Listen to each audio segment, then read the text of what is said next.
Because what people don't realize a lot of times is when they have a great idea and they make a thing, what they're really doing is making a company, and that's much different than making a thing.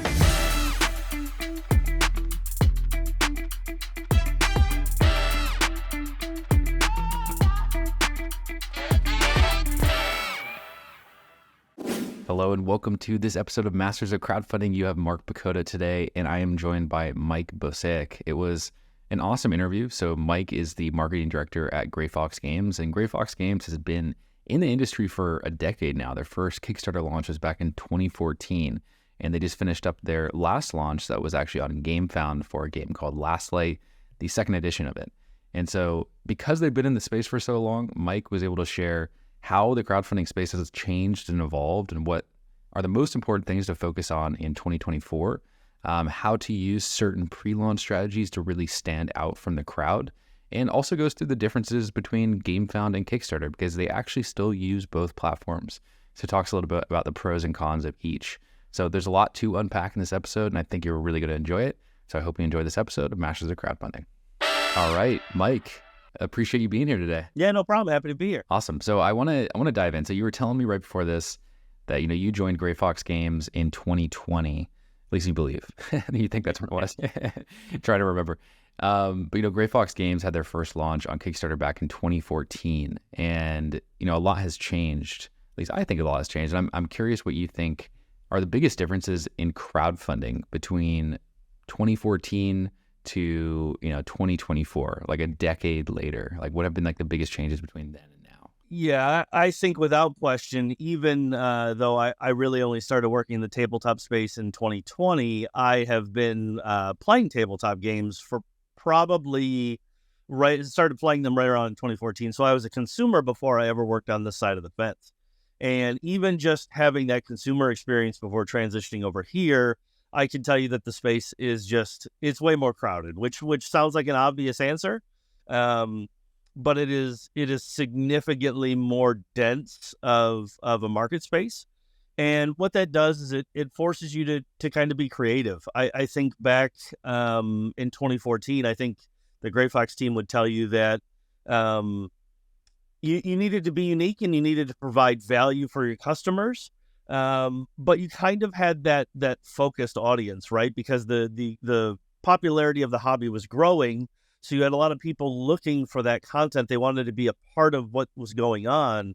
But you had a lot less competition, quite frankly. And now, and even in 2020, when I started working in the industry, and now in 2024, I think it gets progressively more crowded every year. And I think the biggest challenge in that, especially from a marketing perspective, is how do you stand out? How do you make sure that what you're doing really speaks to the group of folks that are looking for what you have to offer? Because I think as crowded as it is, there's still a lot of room for everybody who's creating in the space to have an opportunity. And it's because I think the hobby is growing so exponentially. And I think that the interest level and quite honestly, the willingness of consumers to spend.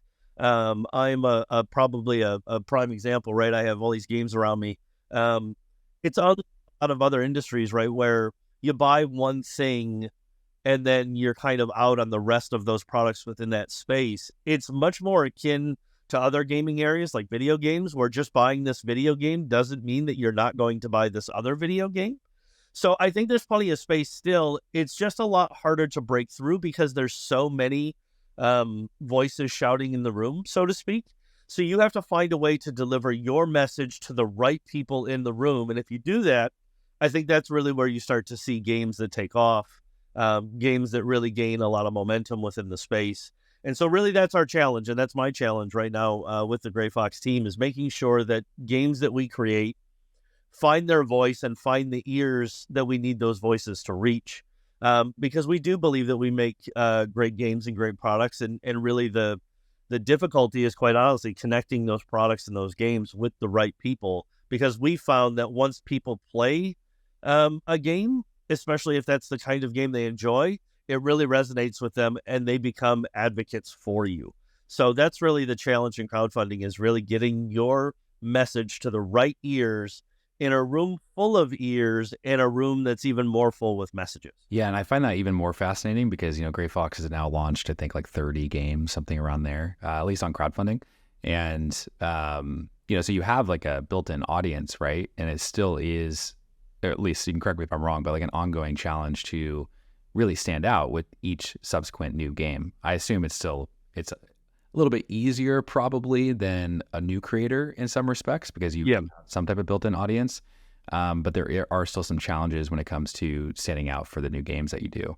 But I would love to like break that down a little bit more. Like, what are the ways that you can stand out, whether you are a repeat creator, a crowdfunding veteran like Gray Fox, or a new creator? Like, what do you think are like the elements or like the main things that people should focus on to make them stand out in a really crowded marketplace? It's funny because really it's probably not that surprising of an answer, I think. And what I mean by that is showing great value to your customers and then taking care of your customers as best that you can, I think matters a lot. And the way that we try to do that at Gray Fox is not only obviously delivering a great product. We try and take care of everybody as best we can when there's inevitably going to be customer service issues and customer service concerns. We try and do the best job we can to make everybody happy. And I think that's important because at least if you're trying to take care of everyone, even if you can't help someone in the way they would like,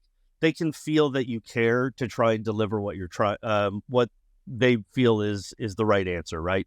I think the other piece of it is trying to sort of keep them engaged with the brand because, again, like I mentioned before, there's so many different voices in the room, and there's a lot of people making a lot of great games, right? That's what's so awesome about the hobby is that there's so many people making so many great things that can be enjoyed by cross sections of the different folks in the audience, but kind of staying in touch with those folks. So things like you asked about the methodology, things like putting out a quality newsletter, trying to keep people in your universe, so to speak. And I think there's some other publishers that do a really nice job of that. And so we've tried to model some of what we do after what they do. So little things like trying to make sure that, if we try and encourage people to sign up for our newsletter, for example, we try and show you value once you do sign up for that newsletter so that whenever we do send another one, you're curious about what we have to say this time. It's not just another, for lack of a better description, a flyer jammed in your mailbox that you may or may not care about, right? We want you, when you see that, to go, oh, I wonder what they're up to this month.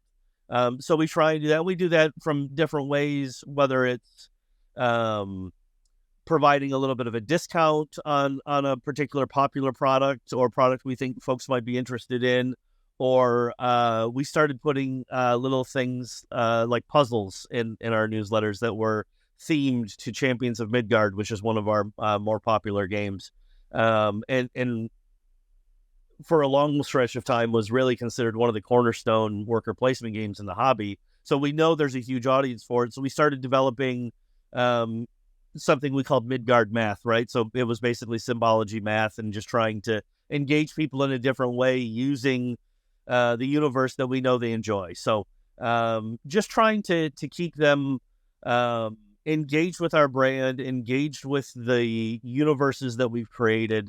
And then obviously social media and things like Discord, being active in our comment sections during crowdfunding campaigns, which is something that I think gets overlooked a lot.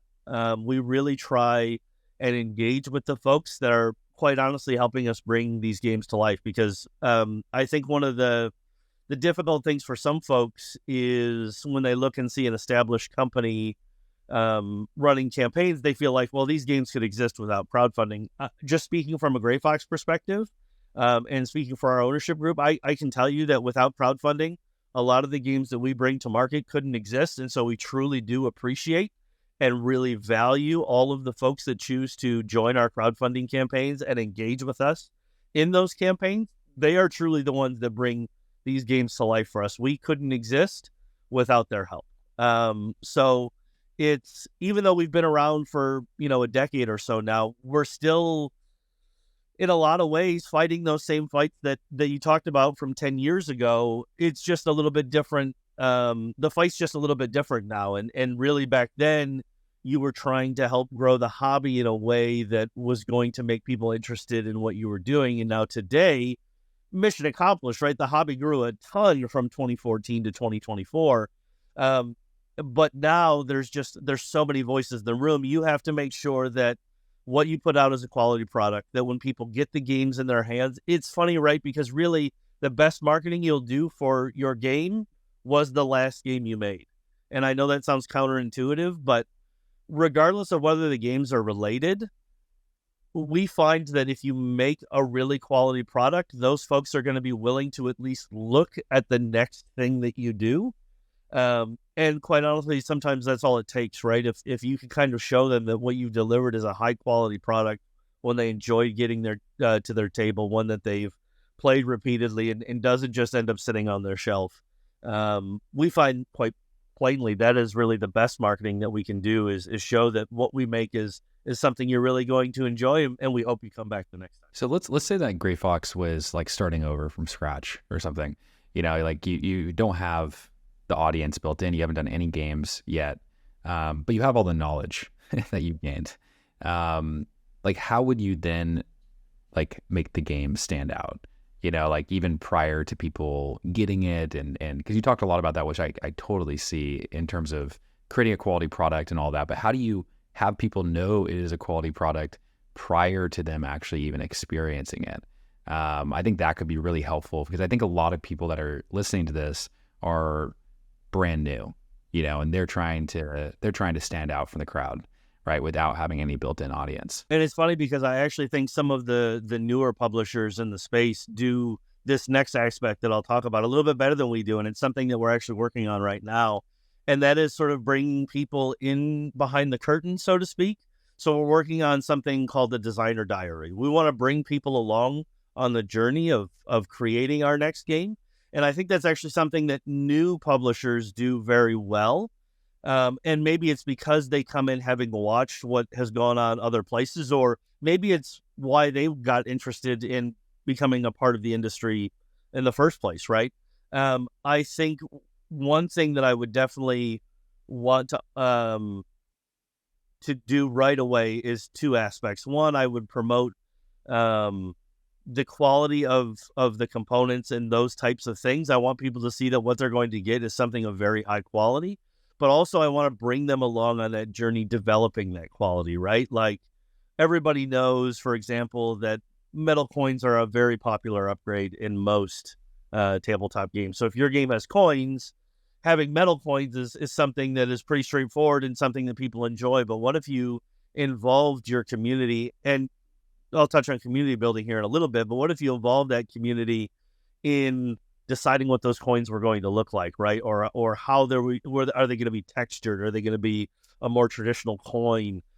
There's a lot of decision making that goes into that, and a lot of design choices, quite frankly. And if you think about it, so much of board gaming is what you're touching with your hands. That tactile experience really matters to a lot of people. The one that I always laugh at is actually the squishy berries in Everdell. I remember when that kind of hit the tabletop scene, and what quite honestly, what a wave it created, because no one had really done that, at least not that I can remember. And I just remember all the discussion around this one component in this new game called Everdell, and how much that really mattered. And to be honest with you, I don't know how much of that was crowdsourced, or if they came up with that on their own, that I don't know. But that's how I know that those things matter, right? The conversation that went around this component, it wasn't even about the gameplay, right? It was literally just about that component. People like being a part of that development process. I think audience building is also really important, and a lot of publishers have done a lot of different things in the space. Audience building is probably the number one important thing I think you need to do as someone who's new to the scene. I think it's very important that you find ways to reach the people that you believe are your target audience. And what that means is, and this is something that I actually think the Launch Boom does a great job of really forcing you to think about, is who is your target audience? What does that person look like? What are their other interests? What else do they want to do? because what you're really doing when you're developing that target audience and that ideal customer, so to speak, is you're really developing and putting together the framework for your advertising campaigns. And it's going to save you money in the long run if you identify that person before you start, instead of doing it once you're live and once you're going, because you're going to spend a lot of money figuring that out in the interim if you don't do the work ahead of time. And so understanding who you're really making the game for is really important, because I think the more of those folks that you bring along with you on your journey, you're going to create those evangelicals, and they're really going to help promote your brand. They're going to help bring other people into your inner circle along the way. And one thing that we all know, right, whether you're a first-time publisher or a 30th time publisher, and it doesn't matter which crowdfunding site you use, the audience you bring in that first 48 hours matters so much for the velocity of your campaign, that you want to start bringing those people along as early as you can, because you want that rubber band ball to kind of pick pieces up as it goes and be as big as possible by the time you get to launch day. Right. Yeah, I'd love to hear more about like the pre-launch efforts, especially for what you did in this latest campaign on Gamefound, the Last Light second edition campaign. Yeah, could you walk me through what were the marketing efforts that you did during the pre-launch to ensure that you had a big, day one, big day or big 48 hours, as you said, because I agree that is so important. So yeah, what were the things that you focused on the pre-launch to make sure that happened? Yeah, a little bit of a unique example, only because it is a second edition, right? Which means, well, obviously we have sort of a built-in audience for Last Light. We had launched the game a couple of years ago and just recently had delivered it just prior to the second edition campaign. And second edition is a little bit of a misnomer, I think, and we probably had a little bit of confusion in that. There wasn't a lot that really changed with the game itself. We really just updated the rule book, and we power balanced a couple of cards that some folks who played the game felt need a little bit of a tweak. So other than that, nothing changed with the gameplay. So second edition is a little bit of a misnomer, but we also wanted to bring some new experiences. So we were really marketing to two different audiences before the campaign even started. One audience was the original backers to the game. And the reason why they were still an audience that we were interested in talking to is part of that first campaign, we had some aspects that came together late in the campaign, and we actually didn't even announce them until the pledge manager in the first campaign, which were upgraded components, specifically upgraded planets. They were these resin planets that were hand-poured resin. They're quite honestly, they're one of the coolest components I've ever seen in a tabletop game. They're really, really beautiful. I think the planet components in the base game, they're also very nice, but these resin planets just take it to another level. So we were working really hard with our factory and our manufacturer to try and get it to a point where this was something that was feasible from a cost standpoint and something that we thought we could get to a price point that people would have interest in. So there were some upgrades like that, like some components that we worked with the Game Trace team to develop a storage system for some of the different components. And we added that in the pledge manager in the first campaign too. And we knew based on how people kind of leap at a lot of those upgrades that a lot of people just missed the update or didn't get the message that these upgrades were available during the pledge manager. So part of this campaign was really to that audience, trying to let those people know, hey, if you saw these other great upgrades that you maybe missed out on, we apologize. We're sorry that happened, but here's another opportunity to get a hold of them, right? Then, of course, you're always trying to take the opportunity for people who have now played that game because their friend bought a copy. They love that game. Thankfully, Last Light was a game that people really, really enjoyed. Roy Kennedy did a great job with it. So we were really trying to attract that new Last Light audience, right? So we had two aspects. And so there was kind of two different strategies. For the audience that kind of came along with us from the first campaign, it was really just a lot of communication to our newsletter list that we had developed from the first campaign, including backers and just people who had general interest. as well as we had ads targeting specifically those folks, letting them know that this second campaign was coming. So if there was something else that they'd missed out on from the first campaign, they'd have that other opportunity. And oh, by the way, we're also going to add this packet of new alien factions that wasn't in the first campaign, just so that there was something else new for them to kind of sink their teeth into. And we're adding a little bit more variety to the games now that those folks have had the game at that point for, by the time we deliver this campaign, they'll have had the game for a year or so. And so just new ways to spice up their plays of Last Light.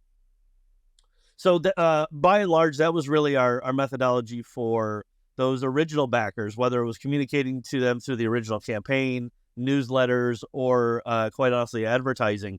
That was one sort of target audience. For this new audience, we obviously worked with the team at LaunchBoom to sort of develop these new potential interest audiences, and really worked on. It's funny because I was actually talking with Josh, one of our co-owners, that it's funny, a lot of the steps that the LaunchBoom team takes you through as you sort of go through the program, you kind of do them in real time, but you don't maybe sit and think about them as long as you should. And what I really loved about the program, it's probably my favorite part about it, is it really asks you to sort of sit and think about each and every aspect. And that goes back to that target customer that I touched on a little bit earlier. It really starts to make you think, okay, who is really the target customer for, in this case, Last Light, right? Are they someone who enjoys 4X games? Well, that might be a segment of the customer, right? Because this is the 4X, space game that can be played in under an hour. So it is a 4X experience. So obviously there's going to be a niche of 4X folks that are going to enjoy it. But is that the only group? Well, there's also this other aspect of folks who just really enjoy strategic games with no downtime. So they're looking at that piece of it. And then there's this other piece of folks who just enjoy space games. And so how can we start to tap into those audiences? What do those people enjoy within tabletop gaming, so that we can target those things in our advertising campaigns and really start to bring them into our universe, right? Because we'd already built this audience from the first campaign, where we really did a lot of world building the first time around. The first time around, we did a lot of, hey, here are all these alien factions that you've never met before. This is a brand new IP, right? That you don't know anything about these folks. So we kind of brought people along on this journey of meeting all of these different factions and why they had this interest in, quite honestly, surviving, or their unique way or outlook of trying to survive. And on this other campaign, well, now we have this product, right? We have this finished product that's sort of proven to be something that people enjoy. And so now we were trying to communicate a message of, hey, this is something that really delivers on that promise, that 4X experience in under an hour. It's something that people have enjoyed from a component perspective, right? That tactile touch and feel that we talked about. And it's a game that people can't wait to get to their table again. And because it is that quicker experience, the really cool thing is we talk about making 3 hours of decisions really jammed into 60 minutes. And the cool thing is, when it's all said and done, you can play it again, right? Like if your game night typically lasts 3 or 4 hours, and maybe in the past, especially if you wanted to play a 4X game, that might be only one game. Well, with Last Light, you can maybe play Last Light 3 or 4 times in that 4-hour time span. So the really cool, whatever your experience was, after 60 minutes go by, win or lose, you have a story to tell, and you can start a new story right within the next 60 minutes. So whether the dice roll didn't go your way in a key spot and you were disappointed in that, well, now you can run it back and try again, right? So that's really trying to make those sales points, because now we're not promising the game plays in 60 minutes, right? We've proven it. It's on people's tables. They're playing it in a really tight time frame. They're talking about how this experience of really, you're making a decision every 60 seconds that's meaningful and impactful on the game state, and allows the game to kind of happen almost in real time, right? So it's something that's a lot different the second time around than it is the first time around. But the key thing there is we had 2 different messages really for each of those individual audiences that we were kind of going after. The previous backers, the people who were interested in previously or purchased it at retail. I don't want to leave those folks out as well. But also these new folks, which was really the biggest reason why we wanted to work with LaunchBoom. We wanted to take this product that we knew was great and really expand that reach and expand it out to new folks. Yeah, in terms of the playing in an hour thing, I remember when I was looking, like researching stuff for preparing for this, I like love the copy that you use, a true 4X space experience that can be played in an hour. Seriously. It's like, that's going to be the next question. Yeah, right. No, seriously. Yeah, that's what it is. Yeah, it's a promise that has been made a lot, quite plainly, and a lot of games have tried. And depending on your opinion of what a 4X game is, there have been some in the past that have done it a certain way. We believe that what Last Light really delivers is that true strategic experience where there's a lot of, like I said, a lot of decisions. The simultaneous actions really allow that impactful and meaningful choices every 30 to 60 seconds, right? I should add the caveat, you can only go as fast as your slowest player. So, but yeah, in general, once people especially understand the game, because you're playing a card every minute, you really feel like you didn't get cheapened on that experience, or you didn't leave anything out because the game played faster. So that's really what we think is the true uniqueness of Last Light. So when you were building up the pre-launch audience, like you had the whole reservation system as well, right? Yeah. What was the actual like offer that you gave people in exchange for that? Yeah, so we offered it's actually something we kind of bent sort of a past practice and kind of wrapped it around the reservation system, because we felt that the methodology that we'd used in the past had really worked well, and we were anxious to see sort of it ramp up. So what we decided to do was we took one of our promo alien factions, and normally a promo we sell for anywhere from $3 to $5. For putting your dollar reservation down, you got that faction included in your pledge for absolutely free. So it was sort of a way to and really there's I should clarify, just especially if you haven't run your own campaign yet, one of the reasons that we chose to do something that wasn't quote unquote exclusive is that we found that if we offer something to a group, let's say for being a part of our pre-marketing, right, and we don't offer that down the line, there's a lot of completionists, right? The hobby is full of folks who just like to have everything. And as a publisher, we want to embrace that, right? Obviously, for obvious reasons.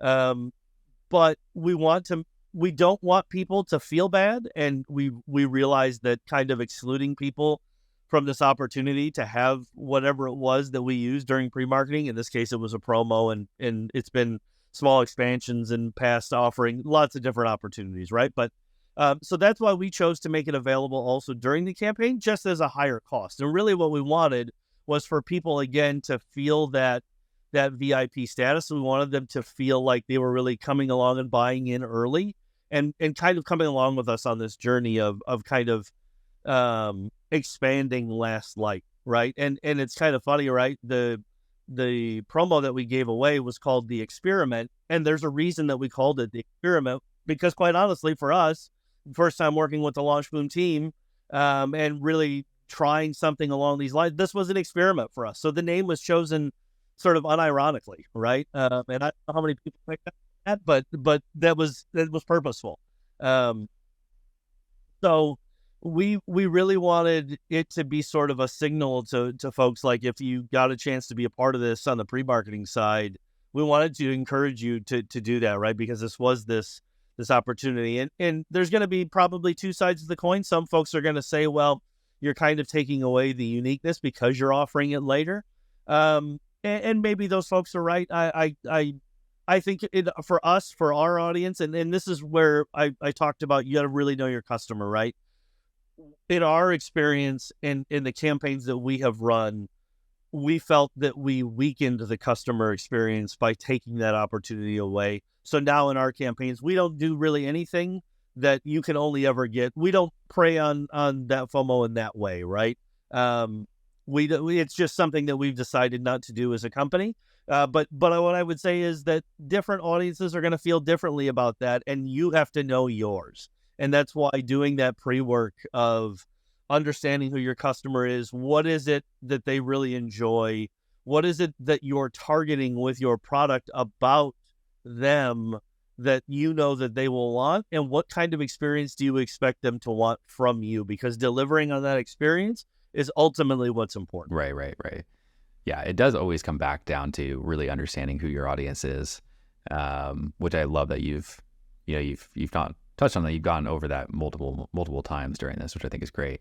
So, okay, my next and last question, I believe, is more of a bigger one, and one that I'm really curious about. Or Gray Fox has launched many campaigns, mostly on Kickstarter, but now I say more recently, I guess over the past, I think 3 years, on Gamefound as well. But it doesn't seem like you haven't just gone on Gamefound. You still have some games on Kickstarter too, correct? And so I guess the first question, because I can ask a lot, is like,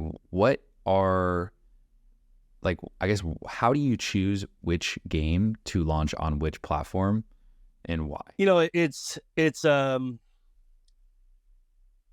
I'm not probably going to give a good answer. And what I would say, and the reason why I say that is, quite honestly, just like everybody else, we're still in a learning phase, I think.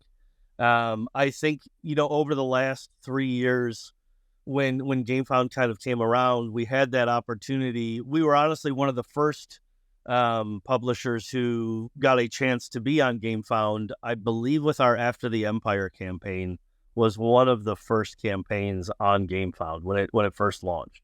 And I apologize if that's wrong, but I believe that to be true. And so we kind of got on the ground floor, so to speak.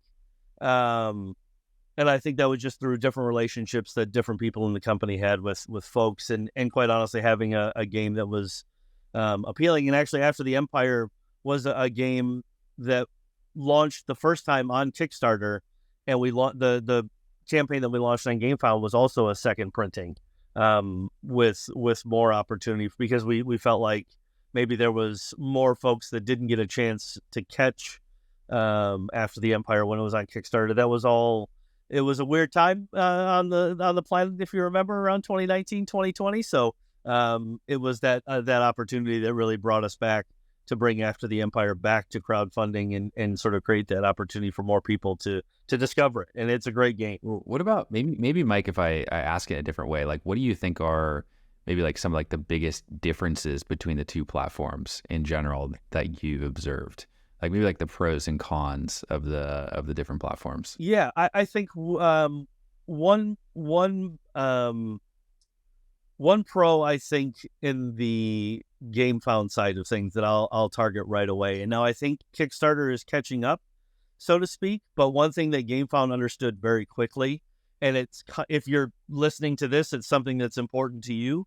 They understood how important things like being able to use the Metapixel and Google Analytics and those sorts of things are to crowdfunding campaigns, because we don't have endless budgets to try and find the right, and basically spend money hoping that it's making us money. On some level, we need to know it's making us money, right? So one thing that Gamefound did well right away was sort of lean into that aspect of it. So I'll give them a lot of credit for that. Now, Kickstarter has come along in the last couple of years and has started to catch up in that way. But I still would say the Gamefound is probably a little bit ahead in that regard. I think the key will be that next step, right? Because, for example, Meta and Google have already evolved sort of into that next phase, right, where they want you to use API to really be able to measure it. And that's really has to do with a lot of the privacy things around the globe. Everybody's privacy laws are a little bit different, and so the API is a way to get that information without being maybe as invasive to the customer.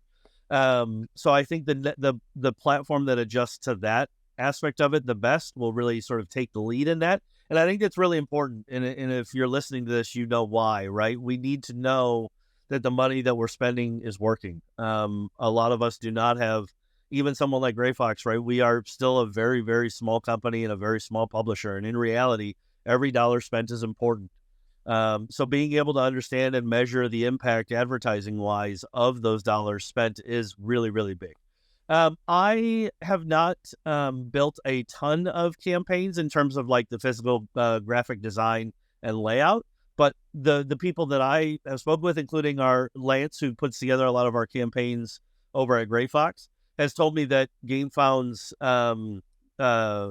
user interface and how you can build a campaign does a nice job as well. But what I would say for Kickstarter is, at least in our experience, it is still the place to be for that ancillary audience. And what I mean by that is you're going to get more exposure, more people. The crowd in crowdfunding still tends to seem to favor Kickstarter, in the sense that we just see that extra group of eyeballs that maybe you don't quite get on the Gamefound side of things. I think both platforms, we talked about that first 48 hours and bringing your own audience and how important that is.